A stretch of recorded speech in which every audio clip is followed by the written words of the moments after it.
to infinity and beyond. This is me. This is how I win. Were you rushing or were you dragging? Answer! You're a wizard, Harry.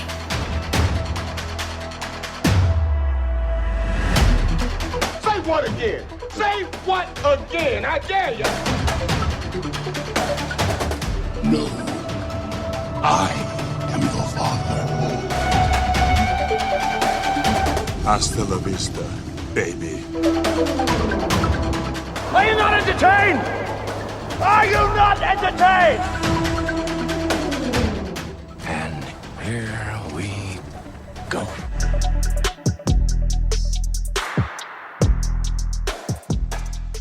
Hello, everyone. Welcome back inside the film room. Zach Goins here with Johnny Sobchak. Johnny, how are we doing this week? What's going on? I'm doing well. It's funny because we are reviewing Raya, of course. And Spoiler alert. spoiler alert. And that's the first movie I've seen of the entire month. And it was the 6th when I watched it. So pretty much a very busy first week. I know. I got my new job, my new gig running. So it's kind of taking some time away, but I'm enjoying it. Got that shot, baby. Hey, yeah, I got my first dose of the Pfizer vaccine. So I'm excited about that because it's some sort of transition toward normalcy again in movie theaters and all that kind of good stuff. So busy week, but it was good. I'm about to become like a creeper at Walgreens because I've heard that if you just kind of like hang around, at the end of the day, they're like, well, these are about to go bad. So yeah, maybe you can get lucky. So I might have to just start calling up CVS and Walgreens around 5:00. Do it. Make it happen. Yeah, but like Johnny said, other than just some vaccine talk off the top, we've got a good episode today where we're breaking down Raya and the Last Dragon, the latest from Disney animation. You could have seen it in theaters this past weekend or on Disney Plus for the premiere access. And then we've also got another huge Disney Plus event that just happened this weekend, which was the WandaVision series finale, episode 9. So we'll be breaking that down as well. And then, as always, a little bit of news to talk through. But, I was going to ask Johnny what's going on, like always. But sounds like you haven't watched any movies between March 1 and March 6 other than Raya. So anything else to fill in here? No, man. The only things that I've watched over the last week were Raya, The Last Dragon, and the finale for WandaVision. So you're going to get all my thoughts. Can't spoil it now. Yeah, but I know you've been up to some. I will say, yeah, not a lot, but been doing my homework, getting ready for this groundbreaking cinematic event that's coming out in 2 weeks now. Can't wait for that Snyder cut to hit, baby. Give me a cut from Zack Snyder. And as a true film buff that I am, I was doing my homework to make sure I'm fully prepared. And that meant watching Man of Steel for the very first time. So I had seen previously Batman vs. Superman, and I've seen Justice League. So yeah, I figured it was time. I've been flirting with I was actually going to sit down and rewatch either of those, Batman vs. Superman and then Justice League, or maybe just to refresh myself, because I feel like I need to at least watch Justice League just to be like, how different is this really? Because I saw that once in theaters when it came out and have had no desire to revisit it since then. Yeah. So I want to have something to kind of measure up against and be like, okay, so this is what they changed instead of this just being a whole new thing. Right. But then I was like, well, I guess before I do any of that, I should probably go back to the very start, since I've never really even seen, as I said last week on the pod when you were talking about casting Superman, I'd never seen any of these movies really. So it was my first exposure to Kal-El. Man. That's cool. I mean, it's definitely, even though it's not an especially good or great movie, I think it's worth a look, especially the fact that we are going to be covering the Snyder cut and everything. I think it at least helps to have a little bit of more context. Right. You're right. It definitely, it's nothing I gave it 2.5 stars. It was it was enjoyable, but it wasn't anything great. Like there were a couple, like I know you and Jake had mentioned it before, like the first flight scene, like yeah, that was awesome. But like as a whole, it was way too like jumbled, I feel like, for being the like origin. You know, it should have been more, a little Right. more straightforward. There's a lot going on, but I ended up updating my DC extended universe or whatever it's called at this point. So now that I had seen that, and it came in right at the middle of the pack. So Okay. of those, I guess 9 movies, that's sitting in the 5 spot with Birds of Prey, Wonder Woman, Shazam, and Aquaman all ahead of it. So Okay, that's fair. Yeah, that's probably where I'd slide it right around that spot as well, with Suicide Squad, Justice League, the OG version, and Wonder Woman 84 and BVS. and BBS, but beneath that for sure. So yeah, that was getting me on my way to hopefully this week. Probably I'll try and rewatch one of those, and then maybe Justice League next week before the 4-hour ordeal hits HBO Max. Oh man, yeah. It's gonna be. I'm still preparing mentally to endure, but Well, you got to do it for the culture, for the pod, and for the discussion on social, so we can be well informed. But absolutely. another thing, like you, I hadn't really been watching too much, but I wanted to take a moment for a somber moment of silence in honor of today that we are recording, March 7th, being the 1-year anniversary since the last time I was in a movie theater. Ooh, March 7, 2020. Hey. I was at Sun Valley 14 in Indian Trail, North Carolina, and I saw Ben Affleck in The Way Back. And little did I know that I would not be going to a movie theater again for over a calendar year. Devastating.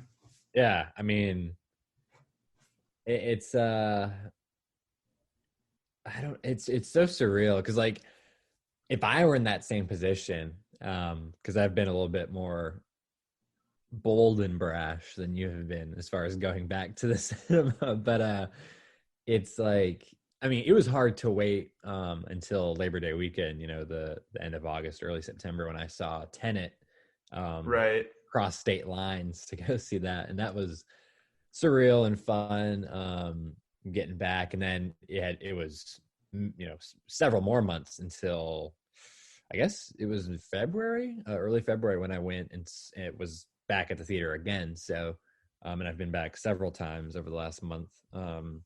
So it's like, it's felt so great to be back in there, somewhat consistent. I miss that cool dark air, the leather of a nice recliner chair sticking to the back of your legs, popcorn, Sour Patch, a big old Sprite. Like, let's go. I can't wait. Is there any timeline or a solid estimation you think of when you'll be back, and what would you like to be back to see on the big screen? Like in the next it's hard to say, just because like I would like to go see Kong.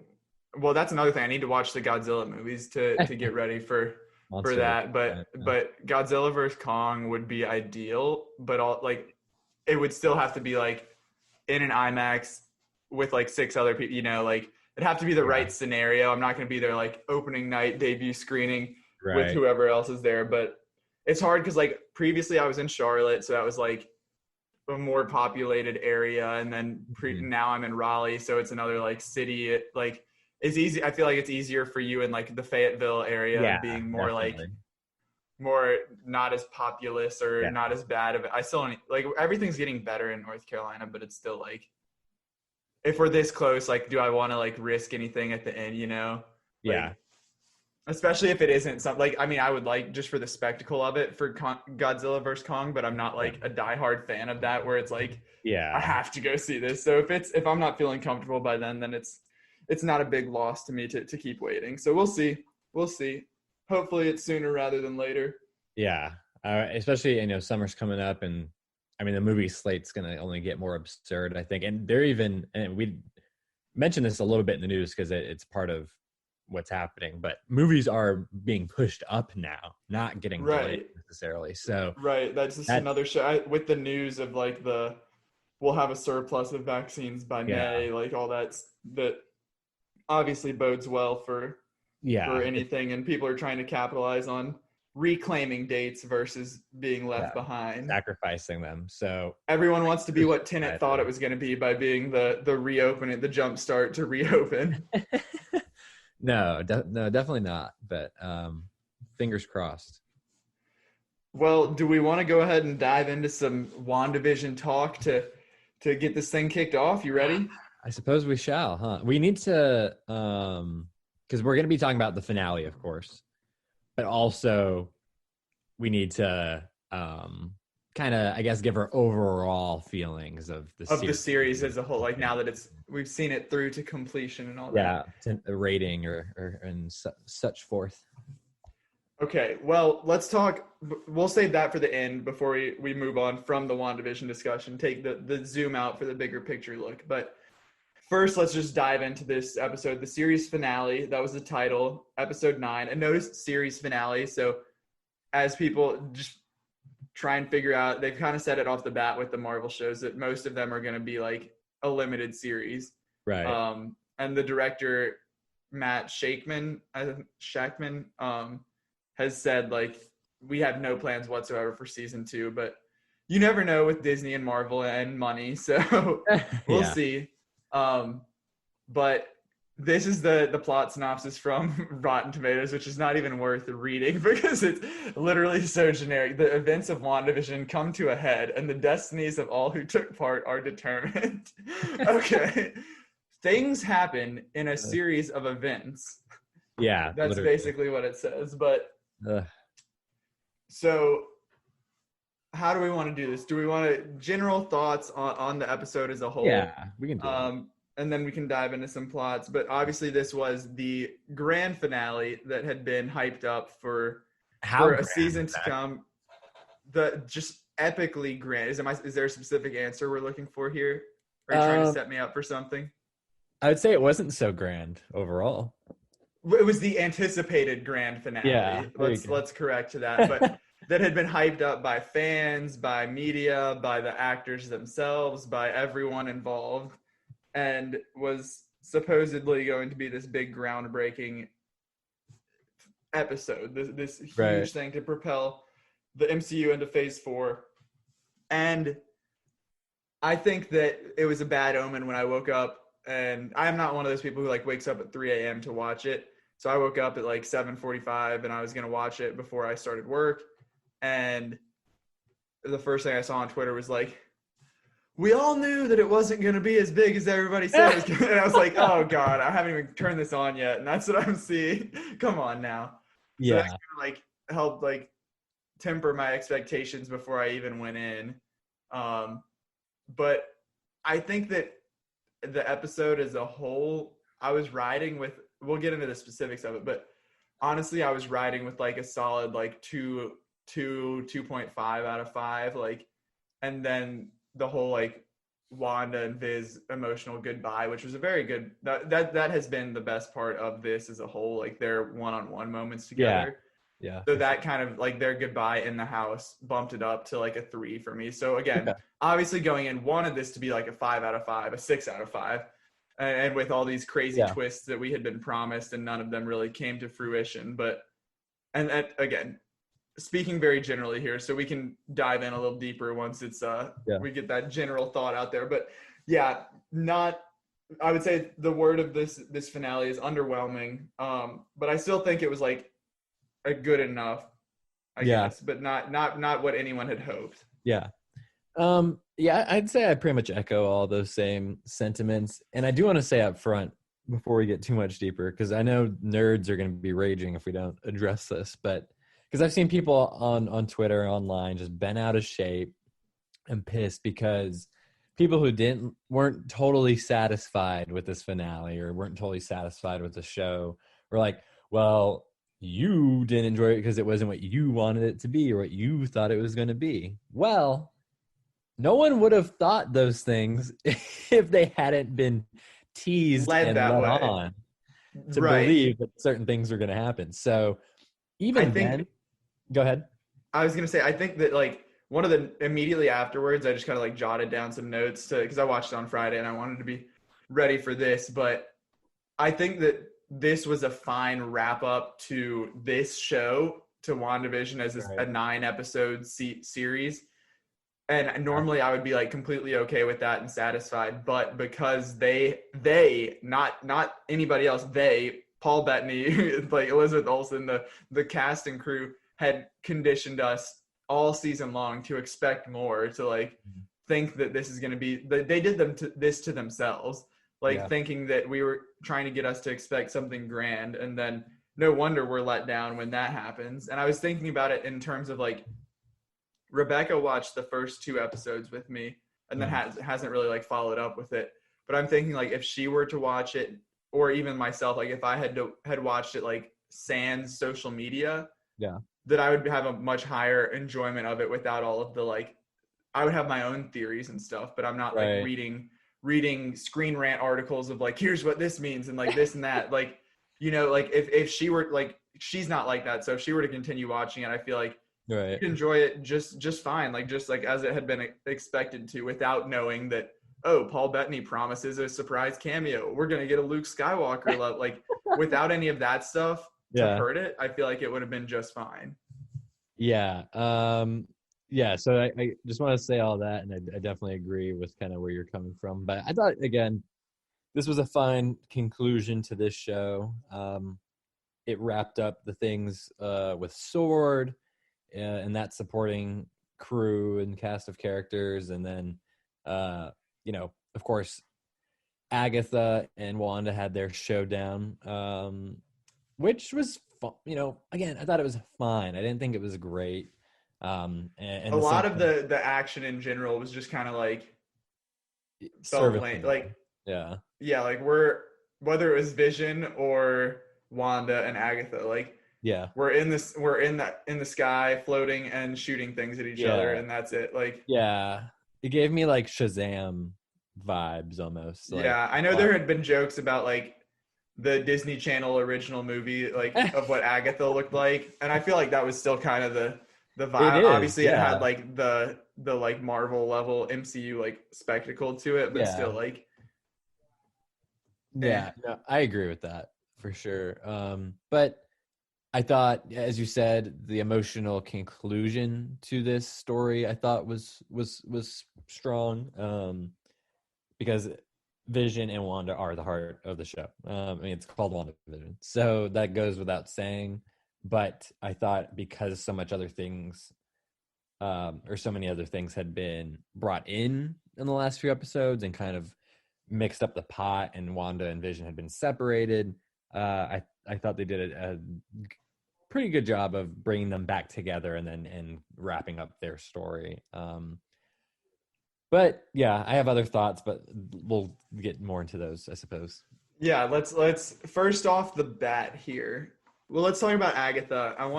We kind of touched on like the fight and everything, and I feel like episodes 1 through the end of 7, everyone was like, "Oh my God, Catherine Hahn, give her an Emmy! Like she's incredible!" Like, and I was included. Like, I don't know about an Emmy, but like she was like incredible in her spot roles. She was so good and like charismatic.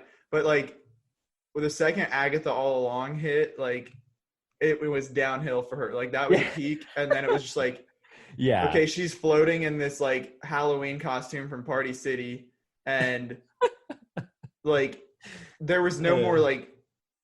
Her character was awful, like from then on. Like it wasn't like she was like a compelling villain, really. Right. Like the whole origin of her and like sucking powers and all that stuff. Like I just didn't think that let Catherine Hahn be who she had been. Yeah. You know, it went from her being like this, like, hi, a neighbor, outgoing, like snarky, fun, like no worries person. And then like, obviously, okay, we're turning because that was a disguise and now she's a character, but like, none of that like charisma or anything carried over into like being evil charisma. Yeah. So I thought that was just like a lame and unfortunate turn for her. And I assume that she's trapped in Westview moving forward. But I think if Marvel, as we know, they love to do like fan service and bring people back and all that she is definitely knowing how much everybody has loved her as a character and the memes and everything, that she'll be involved in some form or fashion moving forward down the line. No, I think there's the line where like Wanda which is so weird that she just kind of like, oh God, the moral and ethical implications of this entire show are just horrendous. But you sound like Vision talking to himself. I'm just so philosophical. But seriously, like, I mean, I'm getting off track here, but so we'll talk about it more. But like, Wanda. But she like basically changes Agatha into Agnes again at the end, and she says something along the lines of, "If I need you, I know where to find you." And that just felt like Kevin Feige talking to Catherine Hahn, being like, "Well, if I need a magical villain to pop back up and go toe to toe with Scarlet Witch or something again, we have put you back in a spot where we can easily pluck you out of." So, I mean, usually Marvel just goes ahead and kills their villains. So I guess this was a step up. But yeah, the Catherine Hahn utterly brilliant climax of that "it was Agatha all along" bit was so good. And that's the thing about that, is that it was like, we all knew that it was going to be Agatha all along. We did know that, but because of like how great Catherine Hahn was, not the character, but the actress, that's what made it even better and made it like still worthwhile, even though we kind of knew that was coming. And then like that performance was just kind of sucked away towards the last 2 episodes. Yeah, agreed. And I think, as great as she was, and she even, like in the previous episode, the penultimate episode, where they were kind of going through her memories, and she was almost like narrating and kind of like commentating, so like the viewer could understand like what we were seeing, what was going on. Like she had that kind of like the way she was talking and the way she was kind of pushing and like pulling on Wanda. It still had that kind of charisma to an extent, but this episode especially, I thought it was just completely like out the window. Like it was just a completely different character. And so, you know what else was out the window? Let's hear it. Evan Peters, man. Oh, this is infuriating. That I am so pissed. Oh, if this is true, like I don't know why it wouldn't be, but the fact, obviously, what we're referring to is that Evan Peters' character of Pietro, who was also Quicksilver in the X-Men universe, that we all were screaming multiverse, but it turns out that Evan Peters is a guy named Ralph that lives in Westview that Agatha had turned into, thinking he was Pietro, and showing up like that. So if this is the real, if there is no multiverse, this is what the case is moving forward, that he just happened to, like, that it was just like a cheeky wink at the audience of saying like, this is a random person, but it's the same actor. That's so dumb.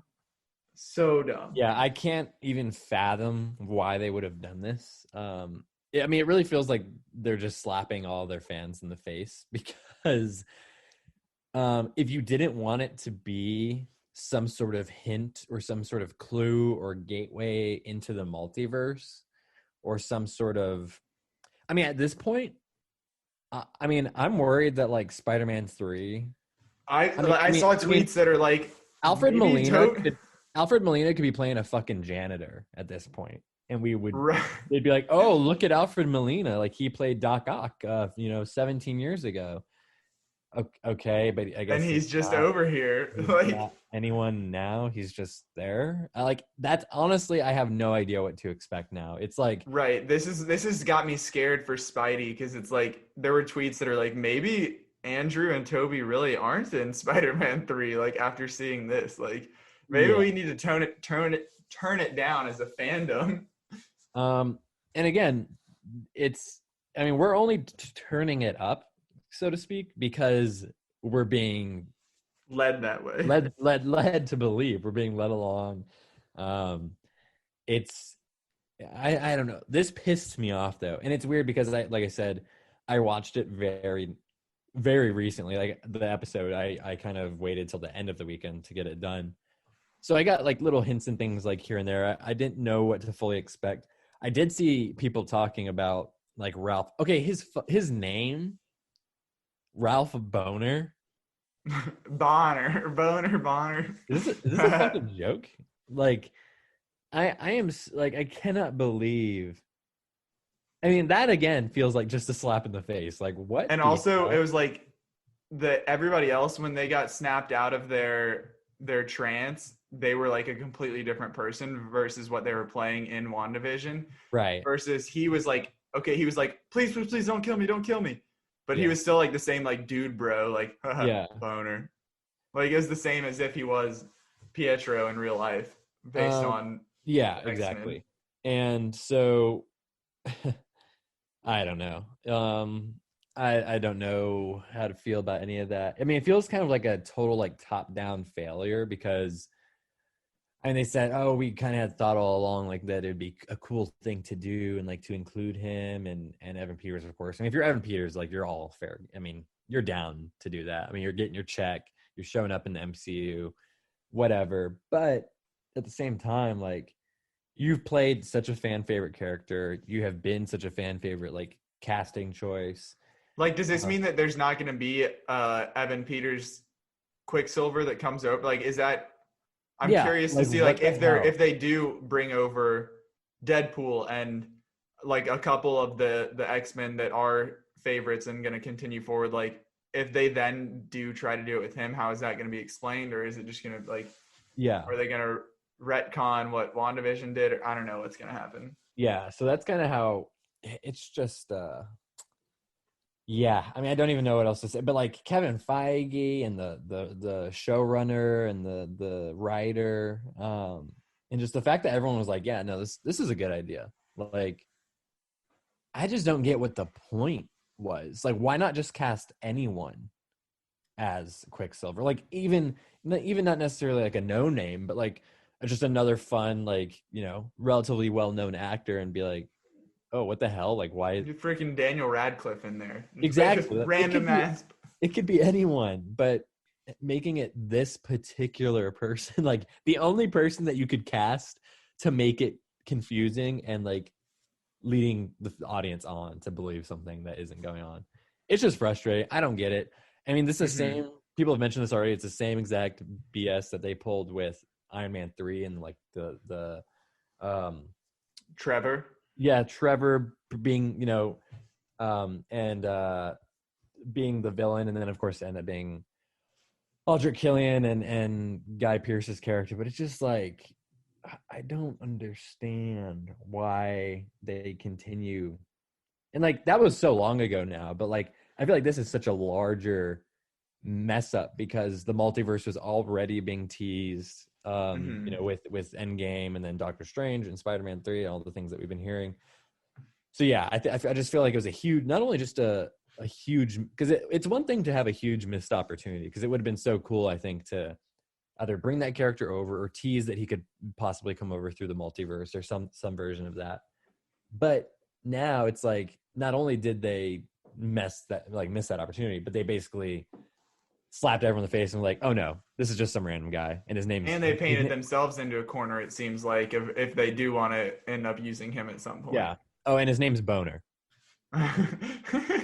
So just throw that on there as well. Yeah. So what do you think about, you know, we talked about Agatha, of course, who is kind of the main villain, I guess you would say, for the entire show. But there's of course the sword subplot that has been kind of running as well. Director Tyler Hayward. I'm amazed that you knew that name. I had to Google it. Don't worry. But how did you feel? And then of course you have Jimmy Woo, you have Darcy, you have Monica Rambeau. How did you feel about the way that whole plot line kind of wrapped up and interconnected with the finale of Wanda and Vision and I think for those characters? Yeah, I mean, I think those secondary, or I guess, I don't know if they'd even be considered like tertiary characters, but yeah, with the exception of Hayward, which I'll get to in a second, but like they've done a great job, I think, of like using those people, those fan favorites, like sparingly. Like everybody loves Jimmy Woo and they love when they get a little bit of him. Yeah. So they did a good job of like not overusing him, but making him a treat. And I think that all three of those have been like, okay, here, just a reminder, here's who these people are. And now you're going to get Jimmy and Ant-Man and the Wasp, Quantum Realm, and then you're gonna get or Quantumania, and then you're gonna get Monica in Captain Marvel 2 and potentially a Secret Invasion series. And, you know, now you're going to get Darcy. She's going to come back in Thor Love and Thunder probably. So like those people were like, let's reacclimate with these and make them well liked again. And then we're going to throw them off into their own films. Right. But Hayward, I that turn was so bad of just like, it literally like we knew he was ready to murder kids.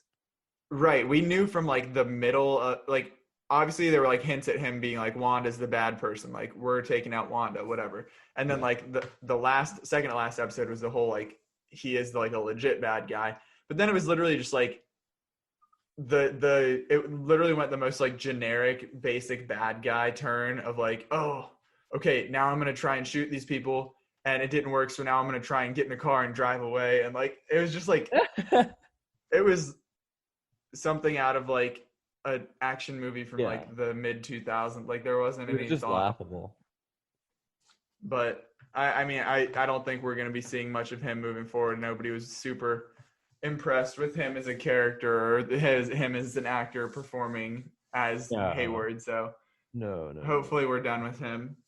Not at all. So yeah, I mean, again, feel very similarly. He was terrible for the most part.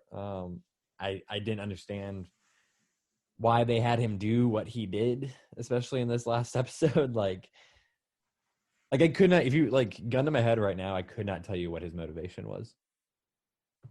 Like, okay, he wants Vision and he kind of wants to stop Wanda, but like to what, like what is his goal? Like he's just trying to he's trying to advance his career? Like, is that what I'm getting? Like, I just don't.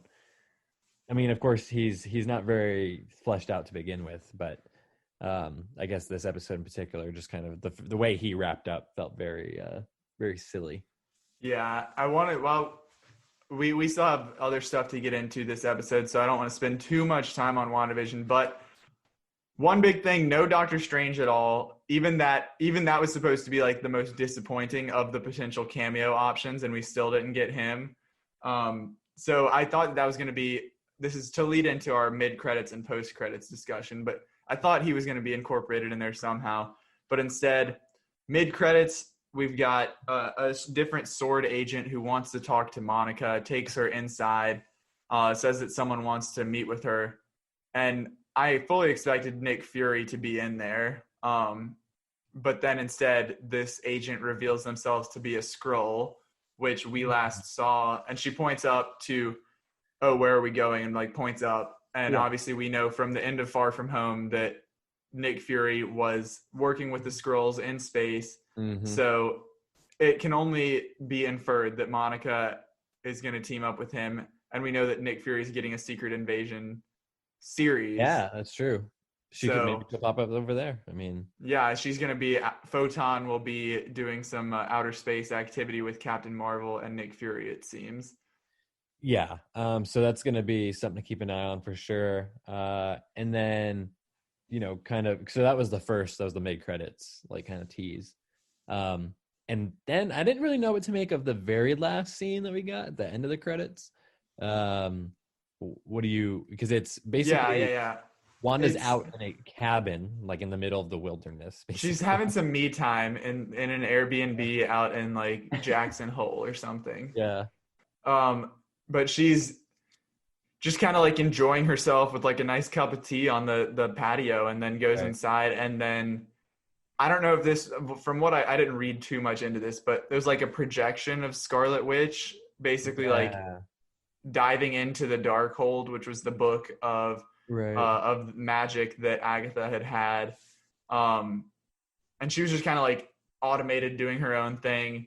Yeah. Trying to like take in all this. And it was very reminiscent of like when we first saw Scarlet Witch or Wanda during the post credits. Yeah.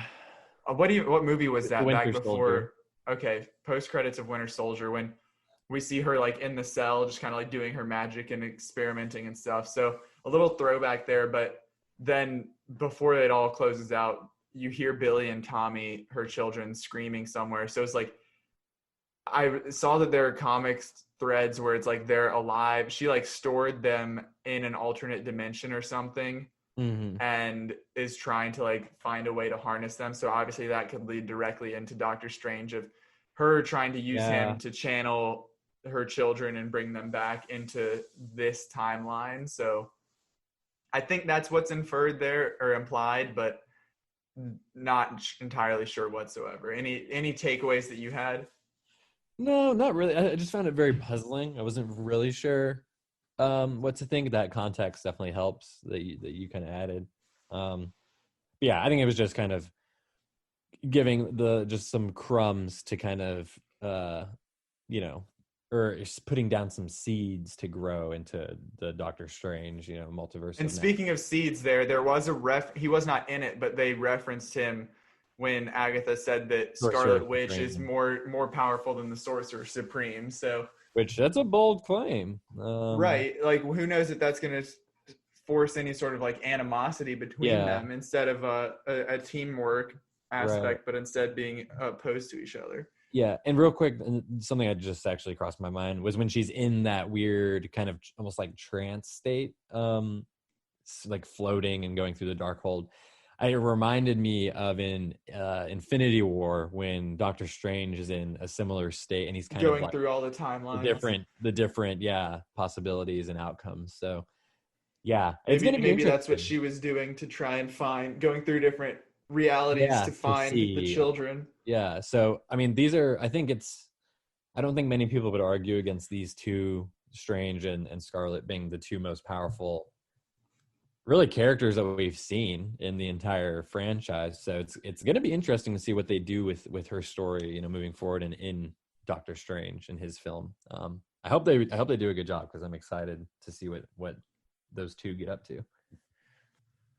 So before we wrap up with WandaVision, zooming out now, big picture, this is the first of about 10 that we know, 10, 12 Marvel series that are on their way, as well as multiple movies. We've got Black Widow, Eternals, Spider-Man, and I guess is Morbius still this year? Is that that's adjacent, but still, it's going to be, and so Falcon and Winter Soldier starts up in 2 weeks. Loki's after that. Then what comes after Loki? Do we even know? God, I don't know. Anyways, there's a lot coming. This was the first. What's your overall takeaway from WandaVision? Overall ranking, review, whatever you want to call it, and what is your anticipation moving forward? Are you excited? Did this make things better, worse, the same? How do you feel? I'd say honestly, I think by the end, I think it made it worse, just because. Honestly, my favorite part of the series was the beginning. Those first 3 episodes we got to see early, I think, is what I enjoyed the most in that kind of style. And I think that was in its best element. Right now, I'm just like, I'm feeling kind of, even though this is the first MCU project in almost a year, or over a year, I'm just feeling kind of like the burnout in a way. And just knowing that there's so many projects, even in the next 8 months, that we can't even name them all or think of them all. Yeah, I don't know. I'd say this show overall was, it was mediocre to pretty good. I think at times it was bad. At times it was great. But it was never like the premiere, like fantastic prestige television that you might. I mean, I wasn't going in even expecting that. But even, I wouldn't compare this to, I was a huge Game of Thrones fan. I wouldn't even come close to comparing this to Game of Thrones at its best. Or, even something more in the comic book realm like Watchmen and other, similar shows. I'd give it like a 60, 65 out of 100, probably. Yeah, I mean, I'm with you there. I think this made me more, I'd say my excitement level moving forward is probably about the same. This kind of did a good job, I guess, of confirming like what we had heard leading into this, that like, oh, these are going to be equal quality to the films as far as like maybe not like quality of product, but like quality of effort put into it, that it wasn't like this wasn't like your Netflix original Marvel show or your ABC Agents of S.H.I.E.L.D. where like the budget is significant. Like they went all out, they lived up to the hype on that. And so that definitely makes me more comfortable moving forward with what we should expect to see. Yeah. As far as like being excited, like I've said previously on the pod that Falcon and the Winter Soldier is probably going to be more of like a turn your brain off and watch this sick action go down, which like I'm totally fine with that.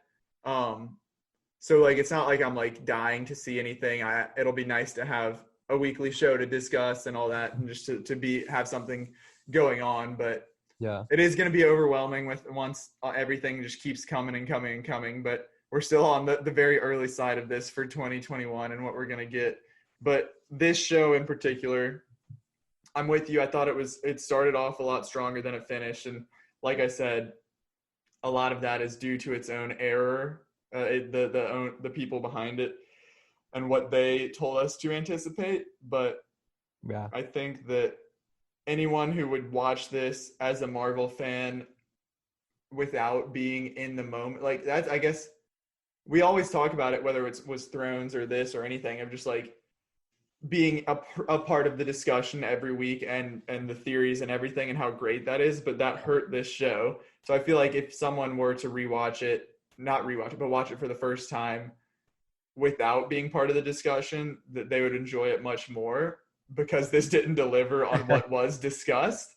But I don't think there was I would say like every episode for me was a 2.5 or above. Most of them were like 3 to 4 range. So that was, I'd say overall, this is like in the 70s for me, probably. It's not going to, I don't anticipate, it depends on what's to come, but I wouldn't anticipate this being like a top 5 show for me for this year. We'll see. Hopefully we get some better stuff, but it wasn't like, I wouldn't say that it's going to be like a bottom 5 or anything either. So it's very, very, I'd say it's above average, but it's nothing incredible. But I guess it didn't dash my hopes for what's to come for the MCU shows. That's fair. Yeah. I think that's solid all around. So that is WandaVision discussion. I guess we'll have a nice week off next week to just get back to our basics, and then we'll be diving into some Falcon and Winter Soldier episode recaps. But let's get into some news from this past week. Nothing too crazy, on a couple notable things, but nothing. It's not like we're making up for 2 weeks of missed news or anything like that. Pretty standard episode. But first off, we've got some shifts on the calendar, like you alluded to off the top. Some of them going backwards, others going forwards.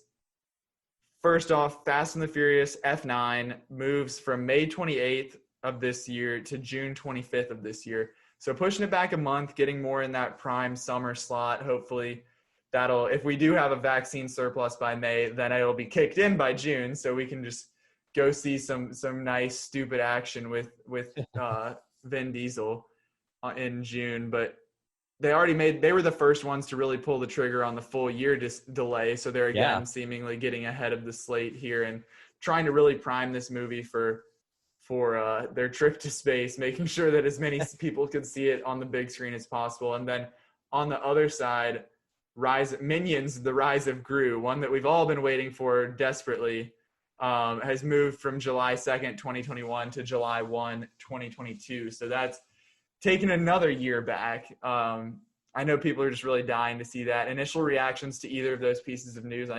I know you're hyped up for both of them. So F9, as you said, that was like, it was really kind of the second major film after No Time to Die to do a delay. And not only did it do a delay, but it went a full year.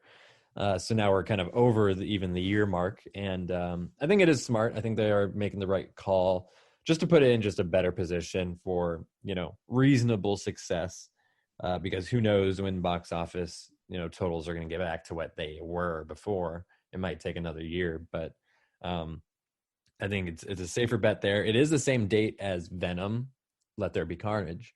So a lot of people are saying Venom could potentially get delayed. I could see that. Hey, maybe they'll try to move it up. Who knows? But I don't think it'd be wise for Venom to stick around just because Fast and Furious is such a reliable, tried and true box office behemoth at this point. Mm-hmm. Minions. I'm a huge Minions fan, Zach. But no, I mean, you love Carl and whatever the other names are. Yeah, I don't care about this at all. I don't really know a whole year. I mean, it's just so. That's huge drastic. for it. Does Minions, is that a massive summer blockbuster where it has to come out in the summer? Like, they're really like, shit, we have to do a whole year. One of the Despicable Me movies made like $1 billion or something. So, yeah, I don't care, but I think it's kind of, I was a little surprised they went a full other year, but hey, more power to them. Well, on the other side of the spectrum, you've got A Quiet Place Part 2, which moves from September 17th. It was coming out towards the tail end of summer. I guess that's almost into the fall, but then now it's moving up to Memorial Day weekend to May 28th. So that's, again, moving forward versus coming sooner versus delaying. So that's one that also we were right on the verge. I've mentioned many times that the world ended on Wednesday when everything shut down, and I was supposed to see this movie at a screening on Monday. So I was like 5 days away from getting to see this. And there are people who have seen this already from like last March, and they've been sitting on their review for like a year and a half. Yeah. But I'm excited for this one, and hopefully, like you were asking me about my timeline, this is one that ideally I would like to see in a theater as long as we're safe by then. But yeah, because I'm curious about that though, because like obviously the first one, such a huge theatrical experience of like just the quietness of everything, and that's not the same when you're at home. Yeah. But I'm curious if this one's gonna be okay. Like that was the gimmick, not the gimmick, but that was like the big idea of the first one.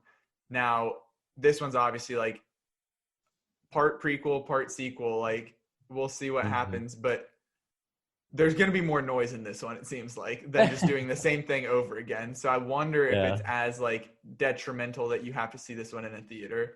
Yeah. I think I wasn't crazy about the first one. I wasn't a huge fan. I did see it in theaters. I thought it was fine enough film. But I think it was cool to see this move up. John Krasinski announced on his Twitter, and he said, you guys have done plenty of waiting, and we want to reduce that waiting somewhat. So I think this will be again, this is a movie that isn't, didn't cost $100 million to make. I mean, it's a reasonably more mid-budget type of film. So I think it'll be fine kind of coming in, kicking off the summer. It's curious because this is a Paramount production. And then F9 Universal, that moved, and then Paramount like quickly slid in there. So I wonder were they already maybe having that in the back of their head? Did they hear something or know something? Because it was such a quick move, like swapping. But I think it just clears that up and puts it into a solid position. So I'd be down. I'm just so ready to go back to the movies. Even though I wasn't crazy about the first one, I would definitely be interested in going in and checking this one out and supporting it. Yeah, I mean, I'm on the opposite end as you. I loved the first one. It was one of my favorite movies. I believe I haven't like reevaluated 2018, but at the time that was my number one. Like when I did my year end, that was my number one, just because Holy moly. I loved it, like the experience of it, the movie itself. Like I love John Krasinski and Emily Blunt, so it was like everything for me. So this is one that I was super excited about. It's kind of diminished just with all the delays and stuff. That's brutal. But I feel like as we're getting back into it and getting closer, that excitement will come back. But another one that's due out this summer, no shifting of dates here, but just some news about Space Jam: A New Legacy. We got the first look story from EW, Entertainment Weekly. This is due out July 16th, but we got some details, some photos, different images of of LeBron James and Bugs Bunny, Lola, the whole crew, as well as Don Cheadle playing an AI system that's trying to steal LeBron's Instagram followers. Is that correct? I'm not totally sure exactly. The premise, this is more of a let's just like look and have fun. The premise itself, little mixed on that. Don't know what's gonna happen there. I was very confused trying to read this, but right.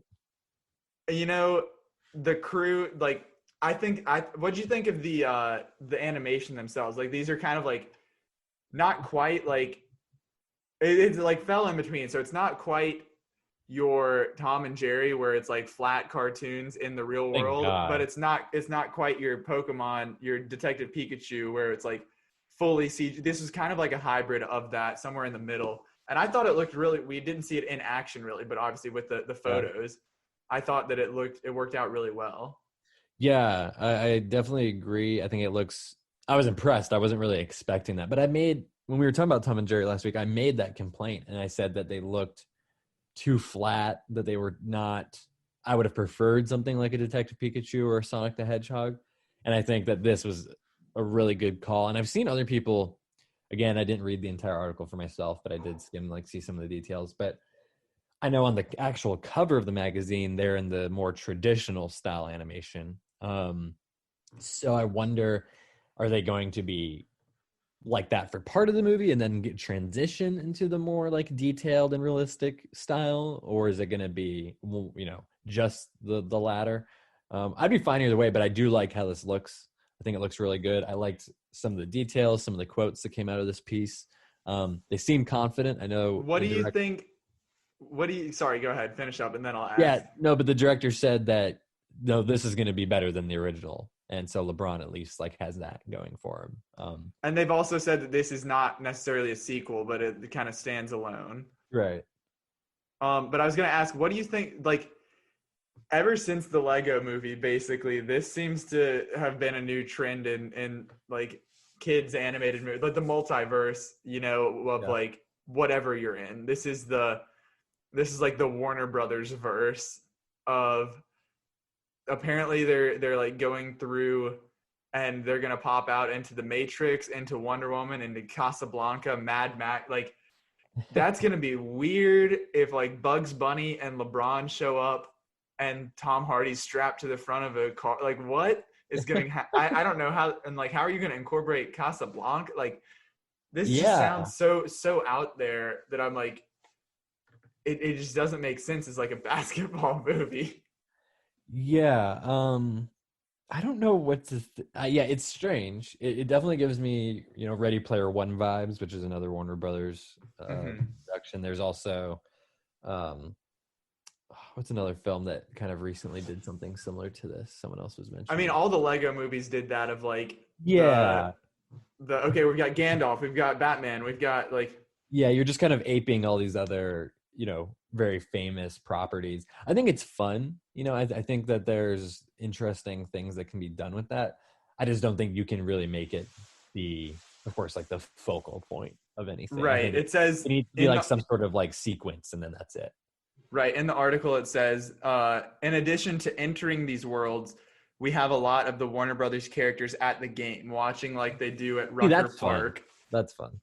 Right. So, but if that was just it, I'd be like, okay, that's dope. We've got, I don't know. Let's see. We've got like Wonder Woman in the crowd, but now it's like some of the worlds we are still going to enter. Like, it'll be definitely an experience. That's for sure. Yeah. And I think, we've already seen, as far as like entering the world of another film and interacting with it. And I mean, we don't know. This could be a 10-second thing. It could be a 30 seconds, a minute, 10 minutes. We don't really know. But just thinking of how, Ready Player One, whatever you think of that movie, the Shining sequence in that film is so mind-blowing and so well done. I can't lie and say that I'm not like interested at all to see if they can kind of replicate that with other famous films. I just think it could be fun another one. I was going to say another one. Ralph Breaks the Internet. That was another one that did a similar thing of like universe hopping. Exactly. So, this isn't a film that I'm like, necessarily like real excited for, but I'm curious, and with the summer looking, pretty optimistic, I would, go and check it out at the theater. So they got that going for them. For sure. Well, Johnny, what's going on in the casting world? We've got some new additions to a couple of films that we're both pretty excited for. Yeah, and the streamers are really, hitting their stride with some of these.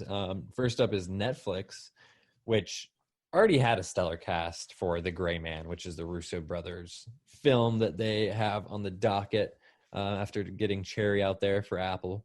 And the two main ones here are Regé-Jean Page and Billy Bob Thornton. And of course, Page is like so hot right now because of Bridgerton on Netflix. So Netflix is like, this is our man right now. Let's go throw him into the largest production that we've ever tried to attempt. Why not? Billy Bob Thornton, a reliable veteran actor. I'm not familiar with The Gray Man, like the source material. I haven't read the book, so I'm not sure what characters these guys could be playing. But I haven't seen Bridgerton either. But this guy seems, fairly talented. I'm sure there's a reason. Also, in the upcoming Dungeons and Dragons movie, he's been announced in that cast. So just really blowing up, really taking off. Yeah, so he's, good for him. That's pretty awesome. But no, I think those are two, solid additions to a film I've already been really excited about, especially with Ryan Gosling in the lead role, Chris Evans playing the antagonist, Ana de Armas as the female lead, and then Jessica Henwick, Wagner Moura, Julia Butters, and Alfred Woodward, or the filling Julia Butters. Yeah, so that's gonna be fun. I just think it's a action kind of spy film thriller, more in vein with what we've seen from the Russos with the Winter Soldier or Civil War. So give me more action. It's going to be a $200+ million production. Again, Netflix's biggest ever, and they're filming, going into production next week in LA. So it's exciting, something to keep an eye on. Yeah, for sure. We've seen the Russos even themselves, like with Extraction on Netflix, like that had plenty of action. That was not the issue with that movie, but this obviously seems to be more of a prestige type action, like in line with like Mission Impossible or like a Bond or something, versus just like, so as long as the action stays the same and you can up everything else, like I think this should be a pretty big hit. Agreed, for sure. So again, I'm excited for it. I know Cherry was not what people were probably hoping for, expecting from the Russos after they left the MCU, but let's keep our fingers crossed for this one. On the other side of the streaming wars, we got Apple. Apple Studios producing Kitbag, which is going to be the Napoleon Bonaparte epic for Ridley Scott.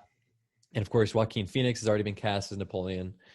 So really excited to see him there. But the other side of this coin was Josephine Bonaparte, which was his wife. And they had a volatile romance that kind of dictated most of his life.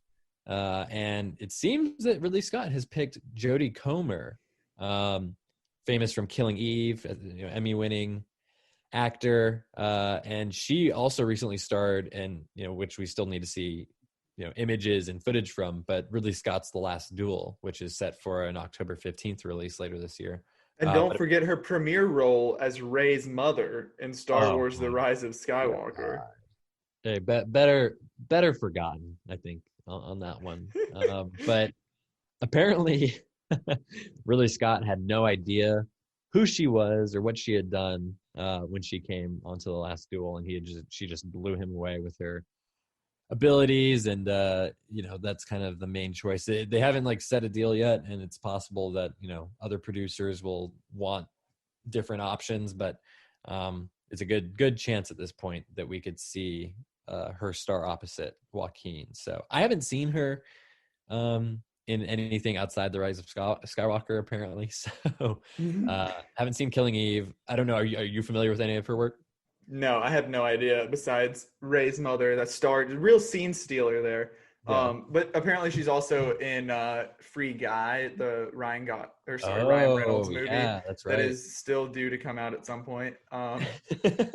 So maybe another little tease there. Obviously not the same level of acting or prestige than what we can expect here or in The Last Duel, but we'll see. I'm excited for it. Again, this is so far on the horizon, but still, just the pieces are coming together for it. Yeah, I was just excited to get the news because she is a up and coming strong actor, and I think She'll be a good counter. Of course, I was, my fan cast was Rooney Mara, just because I thought it'd be cool to see. They're of course married and they have a kid in real life, so I thought that would be an interesting dynamic to have on set. But no, I think this would be a fine choice. I mean, if they ended up, they lobbied for someone else to in a different direction, I wouldn't be like devastated or anything. But I mean, this is a film I'm incredibly excited for, and that it goes into production early next year. So as you said, a ways away, but it's good to see that the wheels are turning. And then finally, back over at Netflix, we have Christian Bale reteaming with director Scott Cooper, who directed Hostels and Into the Furnace, some other films, which both of those starred Bale. And he has Antlers upcoming, which has been delayed many times now. But it's a horror film that many people have been looking forward to. And they're going to be doing an adaptation of Louis Bayard's gothic horror thriller, The Pale Blue Eye, for Netflix, which they just bought up for $50 million. And the logline on this is interesting. I haven't read the book, not familiar with it before this, but Bale plays a detective investigating a series of murders at an 1830 military academy, and he's helped by a young man later known as Edgar Allan Poe.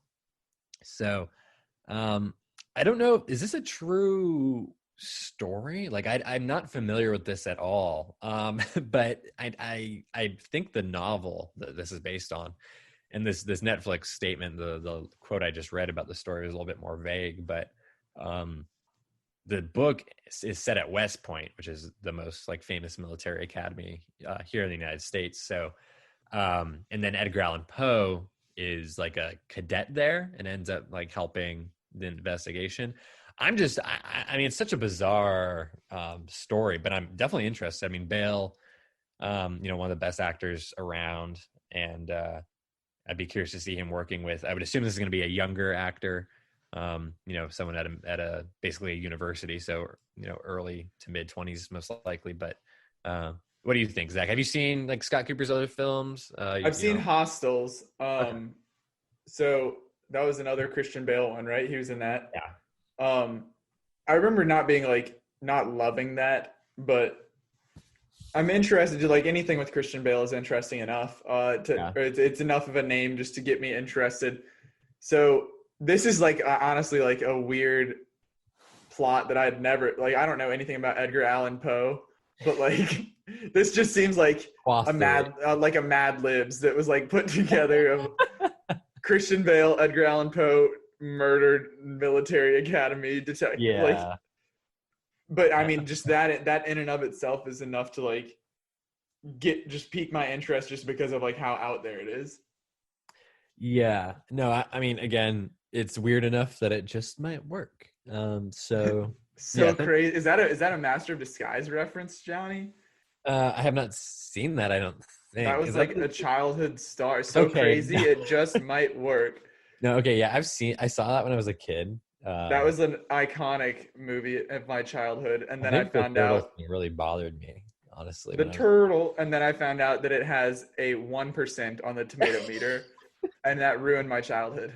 Oh my gosh! But yeah, we'll see. This is, I would assume, it would be like a late year release or sometime next year. But yeah, I think it'll be a decent enough flick. I mean, it's hard to know what to expect from Netflix, but fingers crossed. Again, this turns out to be something worthwhile. That indeed. Well, I think we have our review now. Are you ready to dive into Raya and the Last Dragon? Absolutely. Let's catch you up. My name is Raya. Our lands have been at war for as long as we can remember. Our people never see eye to eye. My daughter, I believe our people can come together again. But someone has to take the first step. Now, in order to restore peace, we must find the last dragon. I wish to join this fellowship of butt-kickery. Let's go. All right. So this movie was the latest of the Disney animation releases, coming in with a long list of prestigious movies here ever since they kind of turned the corner and really started competing with Pixar. I mean, obviously you've got You've got Frozen, Moana, Frozen 2, Zootopia, Tangled, Big Hero 6, all of those, Wreck-It Ralph, and Ralph Breaks the Internet. So they've really been kind of on a tear since about 2010 when Tangled kicked this off. But this is the latest one. It hit theaters over the weekend as well as Disney Plus, again with Premier Access, the first movie since Mulan to do that again. So interested. Will be interesting to see how that plays out as we get some more numbers to see how many people actually watched it. I know it topped the box office this weekend, but it was only like 8.9 million, something like that, versus what did you say Tom and Jerry got last week? About 14 million. So yeah, that interesting to see how everything plays out there with a much better movie than Tom and Jerry. But Raya is starring Kelly Marie Tran, Awkwafina, Gemma Chan, Benedict Wong, Daniel Day Kim, and a host of other voices here for this animated feature. Rotten Tomatoes currently has this at a 95% critic score. No audience score yet since it's kind of still being seen. But I want to hear, Johnny, what do you have as your score and just general thoughts on the movie? Yeah, I thought it was a solid, enjoyable flick. I think my score would come in right around yours, just hovering probably right below a 70, right around a 70. Right, I'm with you. Like you said, 68 from me. So no, it was fun. It was just nothing groundbreaking, nothing, specifically outstanding, I would say about it. I mean, of course, Disney animation is always going to look beautiful. I mean, it's kind of pointless to even say it at this point. But I think you got some cool, environments and characters in here to work with, and the music was really great. But just the characters and the actual story itself and the message and the theme and everything, I thought was pretty familiar and maybe a little eye rolling at times, but it got the job done. Yeah, I'm entirely with you. Like you said, I came in at a 68. This was it was fun. It had action. It had adventure. It hit all the bases. I think the best way, I described this in my written review on the site if you want to check that out. Basically, Disney came in, they played the hits, and then that was enough. If you're going to a concert for your favorite band, you want to see them play all of their best songs. And then if that's all they do, it's still going to be a good time. It may not be everything that you wanted it to be, but they came in, they delivered, they had the fun action adventure looking after some MacGuffins that they needed to get. They had the cute sidekick. They had the band of heroes coming together, forming the Fellowship of the Ring, but this time it was the Fellowship of the Rock that we had to go get. It took bits and pieces from all sorts of different movies, whether it was like Avengers with the Infinity Stones basically that we're collecting, or like I said, Lord of the Rings with this band of misfits coming together. Fellowship. Even. Or anything that is really just that is an action. There were bits and pieces from everything there, and then so like you said, no real like revolutionary plot elements here. This was fairly standard stuff across the board, but they still were able to present it enough in a way that felt fresh and fun and still exciting, even though it was basically just like the greatest hits. And I'm with you on the animation. Pixar or Disney, either one, it's like that's a given. You can just go ahead and like write your paragraph about animation and copy and paste it to the next review, because it's always getting better and always looking just absolutely beautiful. So that was there. I really enjoyed the casting and crew of just like the different voices here. I think Kelly Marie Tran was great, and I would not be surprised whatsoever to see whether it comes in the form of a sequel or a Disney Plus original. Like something's going to be happening with Raya moving forward, I would imagine. Yeah. They did too much setting up to not carry it on. Yeah, like I could see this in some. It could even be a prequel or any like. Yeah. Obviously, you can do it moving forward, but like I think it'd be cool to do a prequel of exploring the five kingdoms and almost like an Avatar type. Like they had their 4 elements, and so like this could be like exploring that. But quick little before we get too deep into it, I'm going to read the plot synopsis here. This one from Rotten Tomatoes is a little bit better than the WandaVision one that we got. Long ago in the fantasy world of Kumandra, humans and dragons lived together in harmony. But when sinister monsters known as the Droon threatened the land, the dragons sacrificed themselves to save humanity. Now, 500 years later, those same monsters have returned, and it's up to a lone warrior, Raya, to track down the last dragon in order to finally stop the Droon for good. However, along her journey, she'll learn that it will take more than dragon magic to save the world. It's going to take trust as well. So that last little bit was kind of cringy there, but that's also how the movie kind of works. Of like, there's some cringe to be had. If we all come together and put aside our differences and trust each other, there's nothing we can't accomplish. Yeah. Yep. Yeah, and I mean, again, I was fortunate enough to go sneak in, check this out at the theater, and I mentioned this in the group chat last night, Zach, but those empty platitudes on that beautiful large IMAX screen were just stunning. Gotta love it. Yeah, I mean, it's the way that they kind of basically what we get was the Raya and Namari. I got burned by you once, and then I have to learn throughout. Basically, Sisu, the dragon, voiced by Awkwafina, serves as like the moral compass for everyone. And it seems like naivety, but in turn, it's actually just like the embodiment of like goodness and trust and everything. And that's how you're gonna learn to. You may get all the dragon stones, but you can't do it unless you are able to trust each other and come together. And that's what's gonna save the day. So like you and I both said, cringy, on the nose, but if you're a little kid watching it, that's not going to make a difference to you. The message will hit home. Like we talk about it with the Pixar movies a lot, not as much with the Disney animation, but like there's usually a pretty good blend of messages for the parents versus messages for the kids. But this one seemed a little more straightforward in case the kids got too confused with Soul.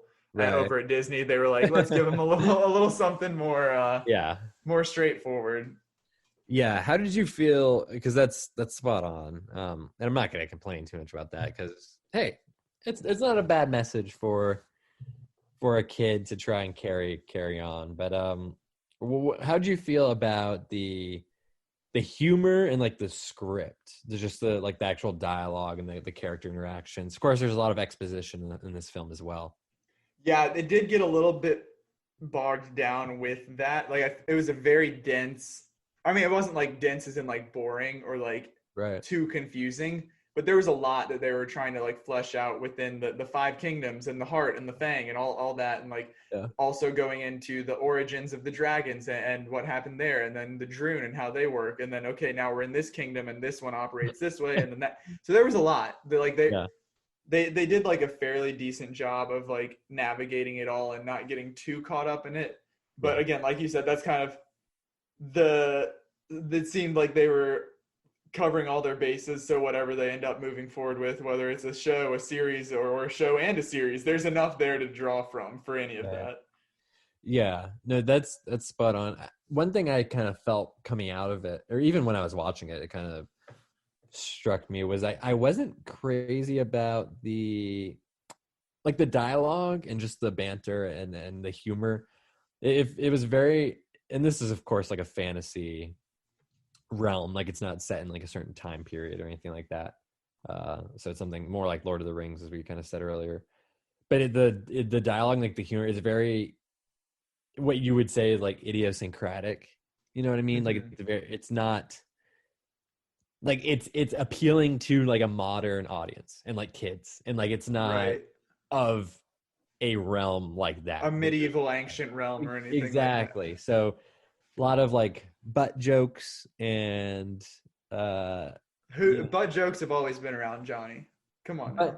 But well, I guess that it was not that part of it, but I really like if we're watching a kids movie.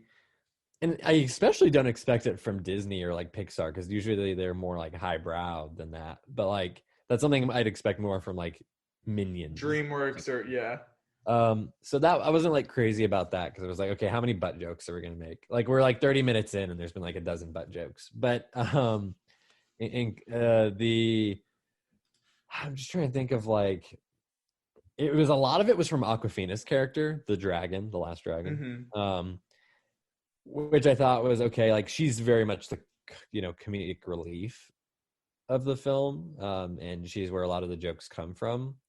But it was just like a little too much at times. I wish they'd kind of like brought it down like maybe a notch or two, because it was still, I thought it was funny, but I thought it could have been funnier if it was like almost like less is more type situation. Right. But I'd say the funniest joke, like the biggest laugh that it got out of me, was fairly early on, like very quickly after she was kind of brought into the story and met Raya. And it was talking about, I'll say this with that because I don't want to spoil it necessarily, but it was about a puppy, and kind of making like an analogy, about if you lost a puppy, if you lost a puppy and then said, "Oh, well, I still have a chunk of it," or something like that. Would you be happy with that? And that was a funny image. But I also thought that Benedict Wong's character did a decent job of being like the comedic relief. Yeah. As kind of like the big burly muscle that didn't necessarily have all the brains together, but he was a fun character as well. I will say I wasn't crazy about, like, I liked Kelly Marie Tran as Raya, and like Awkwafina's Sisu was fine. I thought Namari was very cool, Gemma Chan's character. Yeah. But like the rest, Benedict Wong as Tong, he was entertaining enough, but like I wasn't crazy about the baby and her little monkeys, and then I wasn't crazy about Isaac Wang of Boone, the chef. I didn't really like find those two of the fellowship to be necessarily super compelling. Okay, that's fair. I'd say, yeah, your mileage will definitely vary with the fellowship, like certain characters. I thought the baby was quite funny. Again, it's such like a childish, like, it doesn't seem like they're aiming very high with that, but I thought it was just so bizarre that it kind of worked. What did you think about, because it is very much like an action movie. There's fight scenes and things like that, and they kind of prided themselves. There was even that, I don't know if this was like a serious like statement made by like someone involved with the film, if it was more of a rumor, but there was apparently like a rated R, like extra violent. I heard there was like a darker alternate ending. I don't know about like throughout or anything. Yeah, but so I thought the action itself was like very entertaining, and some of the better like animated choreography as far as like fighting went. Yeah. And it seemed to be very, from like different reviews that I read, just what I saw myself, it seemed to be like relatively authentic and inspired by like Southeast Asian martial arts. So it wasn't like they were out here like Iron Man fighting or any just like generic stuff. It was like very technical and almost like artistic. Yeah, no, that's a good point, and I agree with that. I thought it was pretty well done. The camera movements were really fun and dynamic, so that was good. I'm curious, do you know what the darker ending supposedly? I didn't end up reading it. I don't know if they even did explain what it was. I just saw that on a tweet that I linked to an article. Maybe I'll find it and we'll add a little update on Twitter, but I did not. So who knows what happened? Maybe they all got killed by the Droon. They all got turned to stone and then they didn't come back. Yeah, I almost expected that to happen. Trust no one. Yeah, the trust. Hey, you got to trust, man. Anything else here before we wrap up? I know we kind of flew through this, but I feel like that was a very thorough analysis of Raya. Yeah, no, it was good. It wasn't, again, would I watch it again, like go rushing back to watch it again? No, probably not. But I thought it was enjoyable enough, Disney film. And, I think some of the complaints you could lodge at this film, you could lodge at, a decent amount of Disney movies, and not even just the animated stuff, but live action and the MCU and Star Wars. But again, I would recommend it. I think most people would get some enjoyment out of this for sure. Yeah, I mean, you're going to go in, you're going to have a great time and be entertained. Will it stick with you when you leave the theater or turn off Disney Plus, however you're watching it? Maybe for a little bit, but it's not going to be one. I did my Disney animation rankings post 2010 of all those that I listed off the top. Yeah. And this was like pretty smack dab in the middle, I believe. I mean, I favor Zootopia and Moana and the first Frozen above this, but this is by no means. It comes back to something that we keep saying with like, I know it's been like a thorough point of this, or I guess a through line of the podcast, whether it's like Marvel or Harry Potter or like not necessarily, even if it's a lesser one of those, it doesn't mean it's bad by any means, you know? So I think that this is definitely still something that is worth the watch. Like you said, maybe not a rewatch, but I would definitely recommend checking it out. Yeah. Real quick, I did end up looking at the alternate ending. So just throw it out here real quick. Apparently there was a version of the film because they were arguing about whether or not Sisu and the rest of the dragons would actually return at the end. So there was a version where she was indeed the very last dragon. There was no possibility of the others returning. And they were wondering if they all came back, would that undermine the message? And would it be, too happy if they all came back then, which they do. I don't know, Zach, what do you think about that?